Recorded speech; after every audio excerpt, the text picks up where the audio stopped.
আসসালামু আলাইকুম বিয়ার সকলে কেমন আছেন? আমি সৌদি প্রবাসী সাইফুল ইসলাম সৌদি আরব থেকে বলছি। এই মুহূর্তে আপনাদেরকে একটা জিনিস দেখাচ্ছি, সেটা হচ্ছে সৌদি আরবে দেখেন সিলিন্ডার গ্যাস। আমরা একটা সিলিন্ডার গ্যাস নিয়ে হচ্ছে 26 রিয়াল করে, যেটা বাংলায় দাঁড়ায় হচ্ছে 700 টাকা। আর বাংলাদেশে হচ্ছে একটা গ্যাসের বোতল কিনতে হচ্ছে লাগে কত 1500 টাকা, 1700 টাকা, 2000 টাকা। কত সিন্ডিকেট বাংলাদেশের মধ্যে।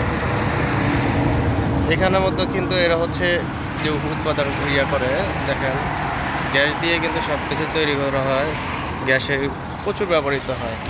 বাংলাদেশে যদি হচ্ছে এর সাইড যদি আরও বেশি চাহিদা হতো আরও বেড়ে যেত। এখানে কিন্তু দেখেন সীমাবদ্ধ রয়েছে গ্যাসের চাহিদাটা, সিলিন্ডার গ্যাস।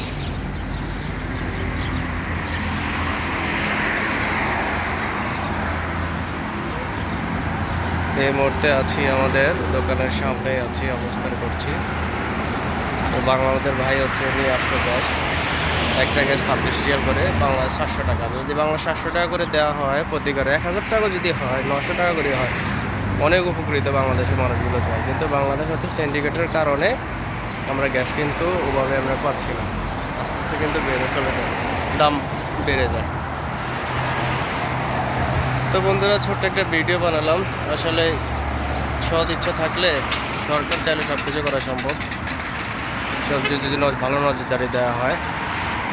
তো বন্ধুরা, সকলে ভালো থাকবেন, সুস্থ থাকবেন। আমাদের প্রত্যেকটা ব্যক্তি সচেতন হয়, তাহলে আমাদের সব কিছু আওতায় চলে আসবে। সেই পর্যন্ত যারা আমার পেজটা এখনো ফলো দেন নাই, ফলো দিয়ে সাথে থাকবেন নতুন নতুন ভিডিও পাওয়ার জন্য। বন্ধুরা ভালো থাকবেন। ওকে, আসসালামু আলাইকুম রহমতুল্লাহি ওয়া বারাকাতুহু।